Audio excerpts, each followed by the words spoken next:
A temática que me foi atribuída hoje diz respeito ao novo constitucionalismo, o constitucionalismo atual e ao Ministério Público. O papel do Ministério Público nesse contexto do novo movimento constitucional, tanto brasileiro quanto mundial.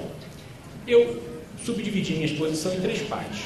Uma de natureza propedêutica, falando da Constituição, do Ministério Público e estabelecendo os lineamentos básicos da nossa instituição hoje na realidade brasileira. A segunda parte, de natureza teórica, diz respeito a alguns aspectos relacionados à interpretação constitucional que deve direcionar a nossa compreensão do que é e do que deve fazer o Ministério Público. E a terceira parte, todas breves, já antecipo, a terceira parte diz respeito a um problema de ordem pragmática, diz respeito à atuação do Conselho Nacional do Ministério Público, que, de modo recorrente, edita atos normativos com o objetivo de uniformizar o Ministério Público brasileiro. Isso é constitucionalmente defensável ou não? Então, esses são os três pontos a serem abordados aqui nessa nossa breve conversa. Começando pela questão propedêutica. A Constituição, como todos sabem, é o alicerce estrutural do Estado. É na Constituição que nós temos o delineamento orgânico, a sua estrutura orgânica, o modo de relacionamento dessa estrutura orgânica, como os órgãos se relacionam entre si, que remonta à Declaração dos Direitos do Homem e do Cidadão da Revolução Francesa, que uma Constituição que não Estado, que não tenha separação dos poderes, não tem uma Constituição. Quando nós temos concentração de poder, nós temos o autoritarismo em consequência. Então, a Constituição ela estabelece esse lineamento básico do Estado, define competências de seus órgãos, estabelece um critério de separação dos poderes e ela limita o poder do Estado, porque o Estado absoluto é o Estado ilimitado, o Estado constitucional, o Estado de direito, o Estado democrático de direito é um Estado limitado. Ele tem que ter limite. E qual é o objetivo desses limites? Proteger a esfera jurídica individual. Se o Estado não tem limite, nós não temos uma esfera jurídica individual passível de ser protegida. E nesse momento nós lembramos da sugestiva monografia de Paul Kirchhoff, que em 2004 escrevia o seguinte: o Estado, a um só tempo, é o garantidor e o inimigo da liberdade individual. Der Staat als Garant und Gegner der Freiheit. O Estado como garantidor e inimigo da liberdade. O Estado, a um só tempo, assegura a nossa liberdade e o Estado, a um só tempo, é o maior algoz de nossas liberdades.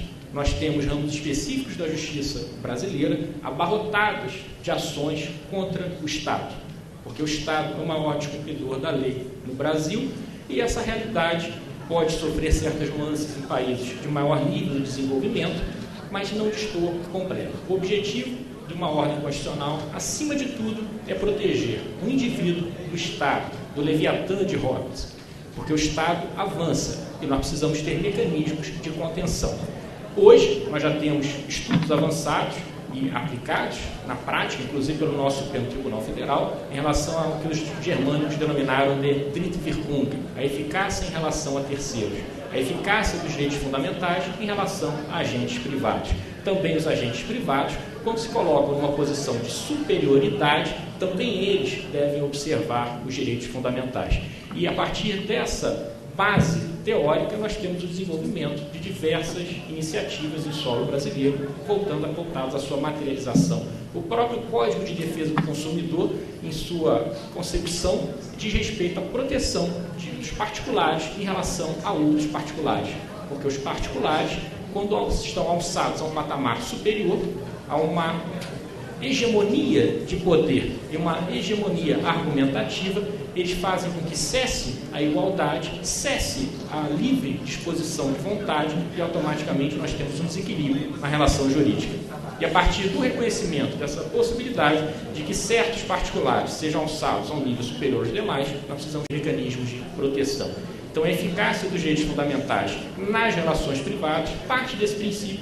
Esse princípio permeia a ordem jurídica. O nosso Código de Defesa do Consumidor é um exemplo nítido dessa tendência. E, a partir daí, nós temos o aumento da esfera de proteção individual.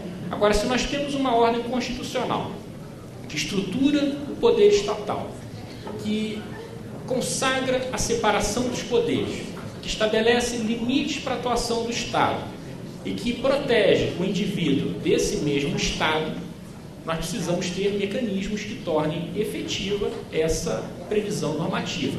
Porque entre a plasticidade da norma e ela, eventualmente, transpor essa plasticidade e alcançar a realidade, nós temos uma certa distância.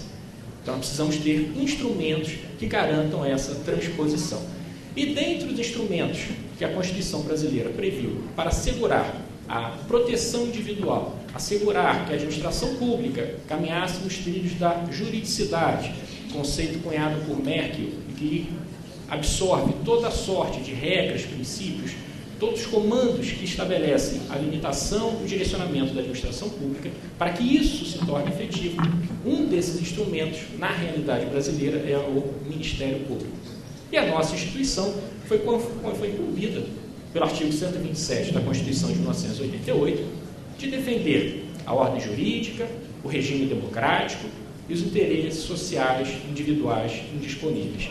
Não fôssemos nós, brasileiros, amantes das minúcias do detalhamento, só essa previsão normativa seria suficiente para direcionar toda a atuação do Ministério Público brasileiro. Mas, como dizem no Rio de Janeiro, de longa data, só vale o que está escrito. Então, tiveram que detalhar as atribuições do Ministério Público brasileiro, porque se não estivessem escritas essas atribuições, fatalmente elas seriam negadas à nossa instituição. Então, o nosso artigo 129 estabeleceu um detalhamento dessas atribuições. Agora, qual é a peculiaridade do Ministério Público brasileiro? A primeira peculiaridade é que, se nós pararmos para pensar de modo detido, detalhado, nós vamos ter dificuldade em definir o que é o Ministério Público brasileiro. Eu não estou falando aqui daquelas expressões semânticas cheias de sentimento e vazias de conteúdo. É um Ministério Público com poder? Não é. Eu quero dizer o seguinte: o que o Ministério Público pode fazer enquanto estrutura orgânica, enquanto instituição, quais são os seus limites, quais são as suas relações com os outros órgãos do Estado e assim por diante. O nosso constitucionalismo, a partir da proclamação da República, ele é um tanto quanto esquizofrênico. Cada ordem constitucional estabelece uma disciplina diferente para o Ministério Público. A Constituição de 1934 incluiu o Executivo, a de 37 fingiu que ele não existia, a de 46 lhe conferiu um título autônomo, a de 67 colocou no âmbito do Judiciário, a Emenda Constitucional número 1 de 69 no âmbito do Executivo e a nossa Constituição de 88 o retirou do âmbito dos poderes constituídos, voltando ao modelo da Constituição de 46.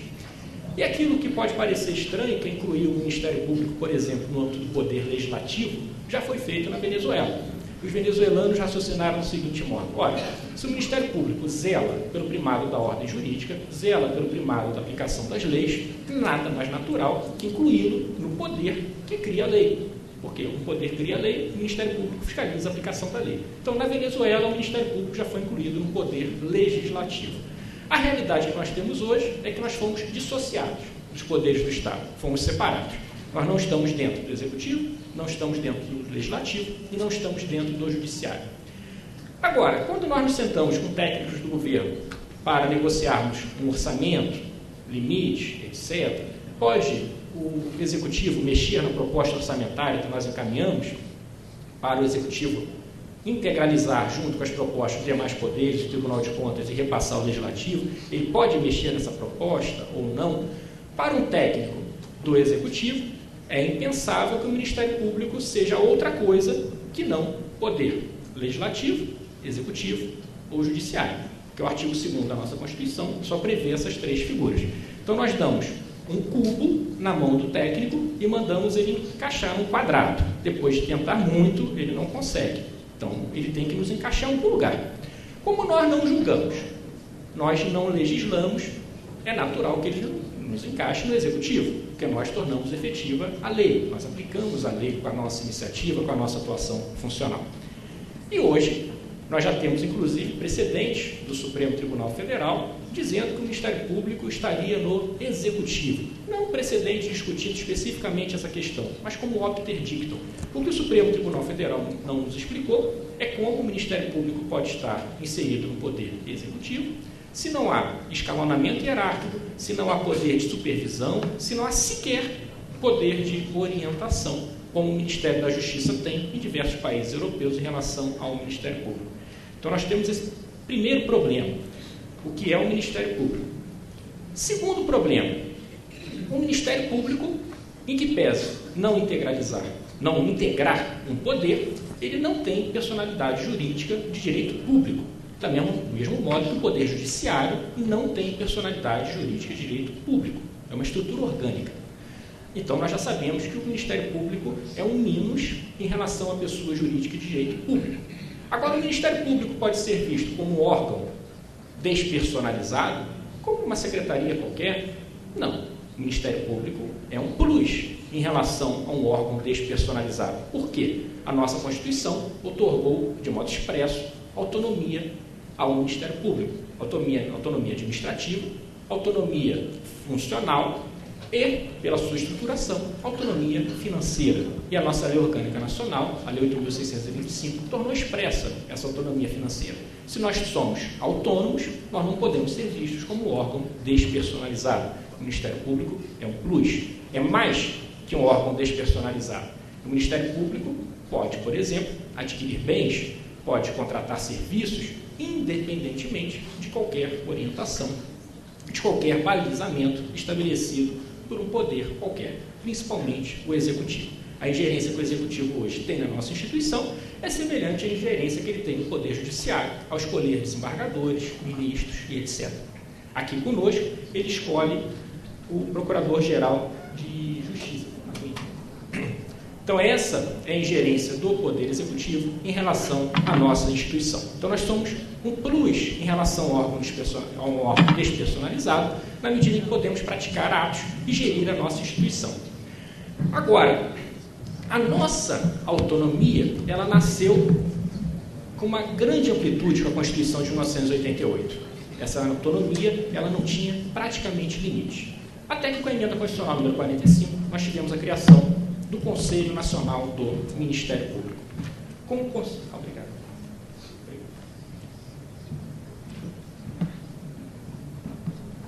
Com o Conselho Nacional do Ministério Público, nós passamos a ter um órgão externo ao Ministério Público, controlando as nossas atividades. Então, essa visão do Conselho Nacional do Ministério Público diz respeito à terceira parte da nossa conversa. Qual é o limite dessa atuação? O que o Conselho pode e o que o Conselho não pode e não deve fazer. Agora, para nós sabermos o que o Conselho pode e o que o Conselho não pode fazer, nós precisamos interpretar a Constituição.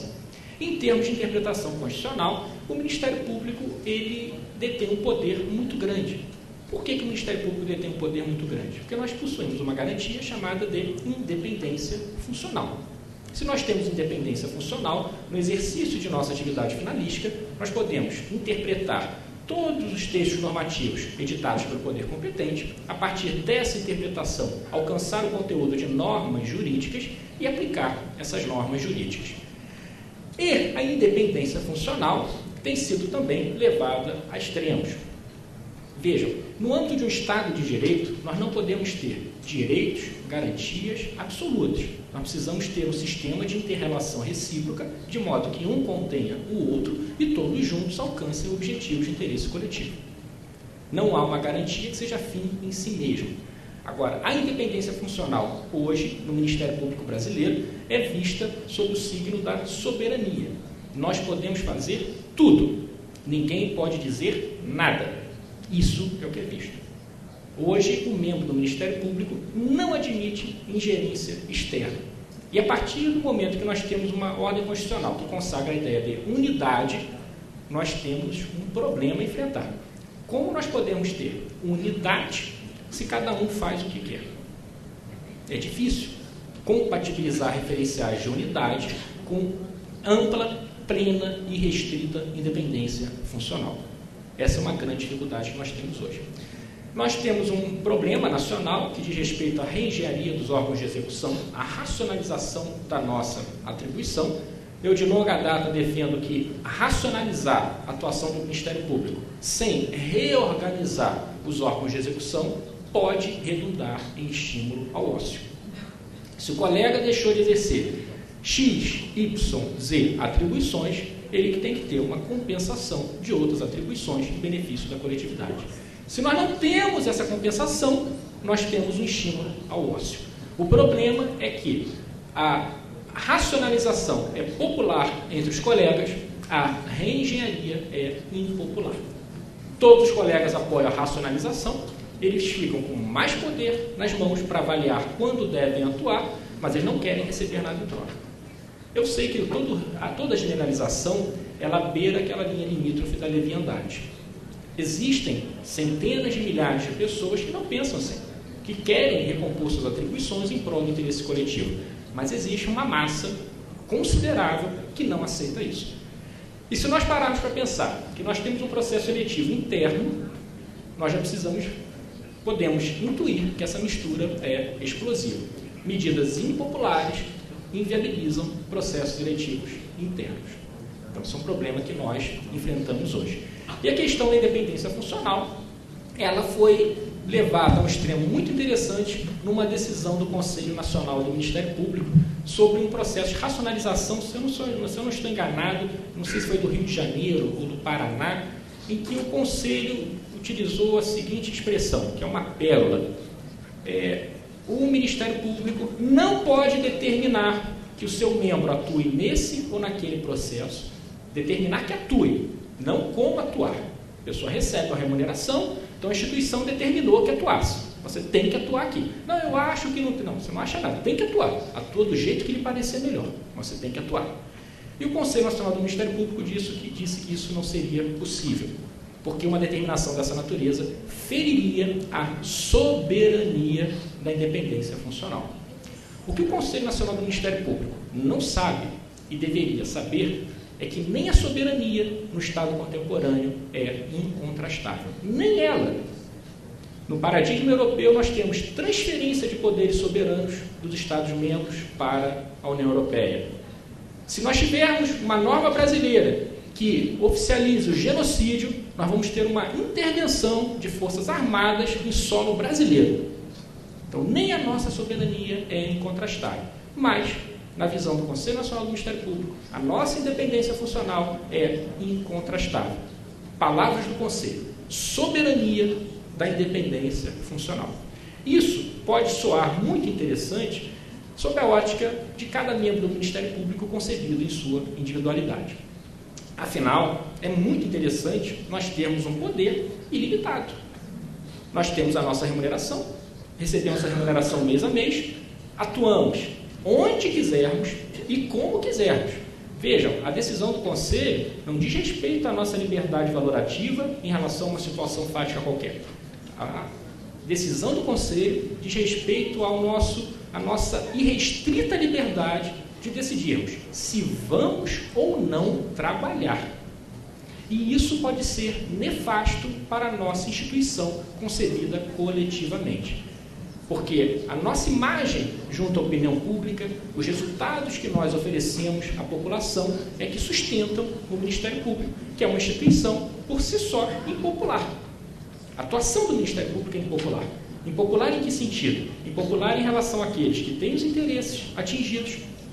A classe política é muito atingida pela atuação do Ministério Público. O advogado, que tem que atender exigências de nossa atuação como órgão interveniente, é atingido e nem sempre vê com olhos positivos essa atuação. Então nós temos uma situação de impopularidade, não em relação à massa da população, mas em relação aos setores mais poderosos e influentes do ambiente sociopolítico. Então, quando nós temos o entendimento de que a nossa independência funcional é ilimitada, nós podemos nos alegrar hoje, mas isso institucionalmente talvez não seja positivo em futuro próximo. Temos que pensar nisso. Temos que pensar que é, no mínimo, estranho, inusitado, nós visualizarmos numa Constituição uma garantia ilimitada para um agente público, uma espécie de direito ilimitado. Não que uma ordem constitucional não se compatibilize com direitos absolutos. É muito comum nós lermos nos manuais que os direitos fundamentais eles são relativos, que podem ceder quando venham a conflitar com outros direitos fundamentais, podem vir a ser comprimidos quando o interesse público o exigir, mas nem sempre será assim. Nem todo direito fundamental ele será prima facie. O que significa isso? Nem todo direito fundamental será eficaz a um primeiro olhar, mas uma operação subsequente poderá ser afastada. Nem todo direito fundamental será assim. E nós temos alguns exemplos muito claros no nosso texto constitucional.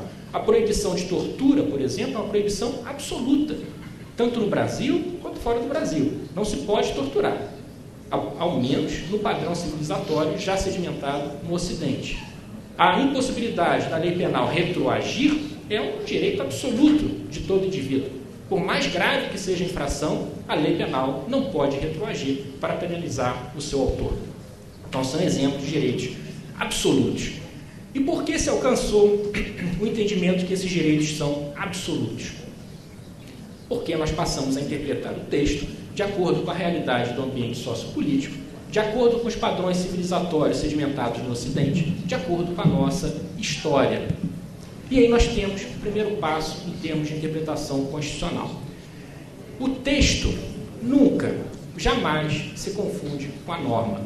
Nós temos um texto e desse texto será extraída a norma. O artífice dessa operação, tal qual um artesão, é o intérprete. O intérprete analisa o texto constitucional, faz com que esse texto constitucional interaja com a realidade, com o ambiente sociopolítico, e a partir dessa interação entre texto e contexto, o intérprete realiza uma série de operações metódicas e alcança um conteúdo normativo. Agora, essa atividade do intérprete, na qual ele realiza uma série de operações metódicas, ela é marcada pelo quê? Qual é a funcionalidade da interpretação constitucional? A interpretação constitucional tem uma funcionalidade resolutiva. O que significa isso? Muitas vezes nós não nos damos conta que quando o intérprete se depara com um texto, e esse texto pode ter uma pluralidade de significados, esses significados colidem entre si, são significados divergentes. No exemplo que eu dei, a independência funcional, ela pode ter um contorno absoluto, ela pode ter um contorno relativo. Então nós temos significados divergentes sobre a mesma base semântica. A mesma base semântica oferece significados diversos. Quando isso ocorre, nós temos uma situação de colisão, um conflito. Nós temos uma conflitualidade intrínseca. Por que intrínseca? Essa conflitualidade se manifesta no processo de interpretação constitucional. Apesar dela anteceder a formação da norma constitucional, eu chamo essa conflitualidade de intrínseca para contrapô-la à conflitualidade extrínseca, que é a nossa antinomia, que é o nosso conflito entre normas, conflito entre regras, conflito entre princípios. Essa conflitualidade a que eu me refiro, ela tem natureza intrínseca. Ela se forma e deve ser resolvida pelo intérprete no curso do processo de interpretação. E essa conflitualidade, ela se manifesta em 4 planos básicos. Ela se manifesta no plano linguístico, porque o texto constitucional é o material de análise do intérprete, qualquer que seja a teoria da interpretação, que atribua maior, que atribua menor valor ao texto constitucional, mesmo a tópica que vê o texto constitucional como um mero topoi, como um mero ponto de vista, sem caráter vinculante, mesmo a tópica analisa o texto constitucional. Então, qualquer teoria da interpretação que nós venhamos a adotar, ela parte do texto constitucional. Segundo, o texto constitucional ele pode ter uma pluralidade de significados e cada um desses significados pode atender a certo quantitativo de valores previsto no ambiente sociopolítico. Então, se nós atribuirmos o significado X, nós não podemos prestigiar a liberdade, o livre mercado. Se nós atribuirmos o significado Y, nós podemos privilegiar a intervenção do Estado em prol do interesse coletivo. Então, cada significado vai prestigiar um valor diferente. Então, além da conflitualidade no plano linguístico, nós temos a conflitualidade no plano axiológico. Quando o intérprete analisa o texto constitucional para lhe atribuir um significado, ele está ciente de que a sua escolha vai privilegiar ou vai renegar alguns valores importantes do ambiente sociopolítico. Isso é natural no processo de interpretação. Só que muitas vezes essas escolhas não são sistematizadas. Quando elas não são sistematizadas, é difícil reconstruir argumentativamente as opções pelo intérprete e elas beiram aquela linha imaginária do arbítrio. Eu ouvi certa vez um ministro do Supremo Tribunal Federal, que ainda está na ativa, dizer o seguinte: quando eu me deparo com um caso concreto, eu imagino a solução mais justa e depois dou um jeito de fundamentá-la. Escolhas dessa natureza, baseadas na razão prática, elas inviabilizam qualquer segurança jurídica. Por quê? Nós não temos como reconstruir argumentativamente o processo percorrido. E aí, muitas vezes, nós temos decisões estranhíssimas, recorrendo à Bíblia ou qualquer coisa parecida, e a pessoa, isso é justo, e pum, é isso. Aí a pessoa vê, não entende nada.